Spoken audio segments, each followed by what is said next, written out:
പിഞ്ചു കുഞ്ഞുങ്ങൾക്കൊപ്പം advocate Jismol Thomas ജീവനൊടുക്കിയ സംഭവത്തിന്റെ ഞെട്ടലിലാണ് ജന്മനാടായ മുത്തോലി. അഭിഭാഷക എന്ന നിലയിലും മുത്തോലി പഞ്ചായത്ത് പ്രസിഡന്റ് എന്ന നിലയിലുമെല്ലാം ജനങ്ങൾക്ക് പ്രിയങ്കരിയായിരുന്നു ജിസ്മോൾ. മുത്തോലി പഞ്ചായത്തിലെ 13ാം വാർഡായ പടിഞ്ഞാറ്റിൻകരയെ പ്രതിനിധീകരിച്ച് തെരഞ്ഞെടുക്കപ്പെട്ട അഡ്വക്കേറ്റ് ജിസ്മോൾ 9 മാസത്തോളം പഞ്ചായത്ത് പ്രസിഡന്റ് സ്ഥാനം വഹിച്ചു. വാർഡ് മെമ്പറായിരുന്ന മാതാവ് ലിസി തോമസ് വാഹനാപകടത്തിൽ മരണമടഞ്ഞതിനെ തുടർന്ന് നടത്തിയ ഉപതെരഞ്ഞെടുപ്പിലാണ് കോൺഗ്രസ് പ്രതിനിധിയായി ജിസ്മോൾ തെരഞ്ഞെടുക്കപ്പെട്ടത്. സൗമ്യമായ പെരുമാറ്റവും എല്ലാവരോടും നല്ല ബന്ധം കാത്തു സൂക്ഷിക്കുകയും ചെയ്ത ജിസ്മോളുടെ മരണം ഞെട്ടിപ്പിക്കുന്നതായിരുന്നുവെന്ന് പഞ്ചായത്ത് പ്രസിഡന്റ് രഞ്ജിത്ത് മീനാഭവൻ പറഞ്ഞു.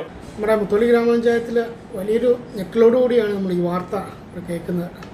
അഡ്വക്കേറ്റ് ജിസ്മോള് രഞ്ജിത്ത് ചേട്ടാന്ന് എടുത്ത് വിളിക്കുമായിരുന്നു. തന്നെ ഒരു 4 ആഴ്ചയ്ക്ക് മുമ്പ് തന്നെ വിളിച്ചിട്ടുണ്ടായിരുന്നു. കാരണം ബാങ്കിൽ ഒരു ലീഗൽ അഡ്വൈസർ ആയിട്ട് മുത്തോലി SBI കൊടുത്തിട്ടുണ്ട്. രഞ്ജിത്ത് ചേട്ടാ ആരെങ്കിലും വിളിച്ച് പറയാമെന്ന് ചോദിച്ചാൽ എന്നെ വിളിച്ചതാണ്. എന്തായാലും വലിയൊരു ഞെട്ടലായി. കാരണം 2 കുഞ്ഞുങ്ങളെയായിട്ട് അട്ടിച്ചാടി മരിച്ചു എന്നറിഞ്ഞപ്പോൾ വളരെ ബുദ്ധിമുട്ട്. 2015 ഞാൻ മെമ്പറായിരുന്നു. 2015-20 കാലഘട്ടത്തിൽ അതിൽ ജിസ്മോളുടെ അമ്മയായിരുന്നു അന്ന് മെമ്പർ.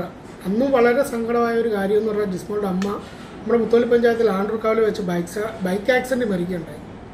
അപ്പോൾ ഞങ്ങളെല്ലാം ഹോസ്പിറ്റലും കാര്യങ്ങളൊക്കെ കൊണ്ടുപോകാനും എല്ലാം ജിസ്മോളും ഞങ്ങളെല്ലാം കൂടെ ഒരുമിച്ചാണ് പോയതും എല്ലാം.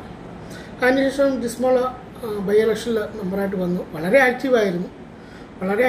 അപ്പം കോൺഗ്രസിൻ്റെ സ്ഥാനാർത്ഥിയായിരുന്നു. കോൺഗ്രസിന് ഒരു ടൈം പ്രസിഡന്റ് സ്ഥാനം ഉണ്ടായിരുന്നു. അത് കുറച്ച് പ്രശ്നങ്ങളൊക്കെ ഉണ്ടായിരുന്നു. എങ്കിലും ഉമ്മൻചാണ്ടി പറഞ്ഞിട്ടൊക്കെ പ്രസിഡന്റ് ആകാൻ സാധിച്ചിട്ടുണ്ട്. 2019 മുത്തോലി പഞ്ചായത്തിന് പ്രസിഡന്റായി.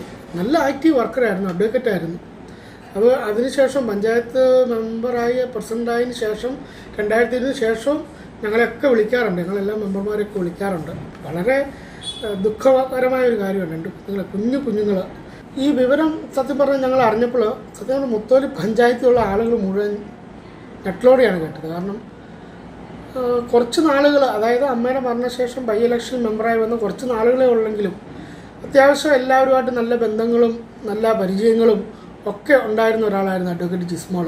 വളരെ ഞെട്ടലോടുകൂടിയാണ് പടിഞ്ഞാറ്റുകരയുള്ള ആളുകൾ, അതുപോലെ തന്നെ മുത്തോലി പഞ്ചായത്തിലുള്ള മുഴുവൻ ആളുകൾ, ഇന്നലെ കാരിത്താസിൽ ഇവിടെയുള്ള ആളുകൾ മുഴുവനും ഉണ്ടായിരുന്നു.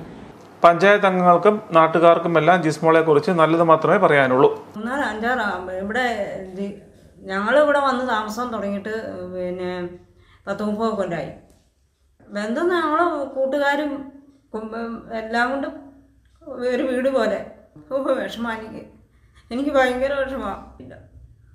അതിനെന്ന് വെച്ചാൽ ഞാനിവിടുത്തെ ഒരു അംഗം പോലെയാണ്.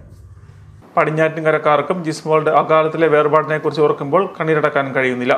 ദാരുണ സംഭവം അറിഞ്ഞ് നിരവധി ആളുകൾ ആശുപത്രിയിലെത്തിയിരുന്നു.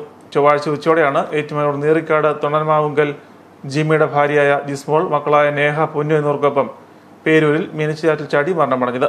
അഭിഭാഷകയായും രാഷ്ട്രീയ പ്രവർത്തകയായും പഞ്ചായത്ത് പ്രസിഡന്റായും പ്രവർത്തന പരിചയമുള്ള 34-കാരിയായ ജിസ്മോൾ തോമസ് കുട്ടികൾക്കൊപ്പം ആത്മഹത്യ ചെയ്യാനിടയായ സാഹചര്യത്തെക്കുറിച്ച് അന്വേഷണം നടക്കുകയാണ്.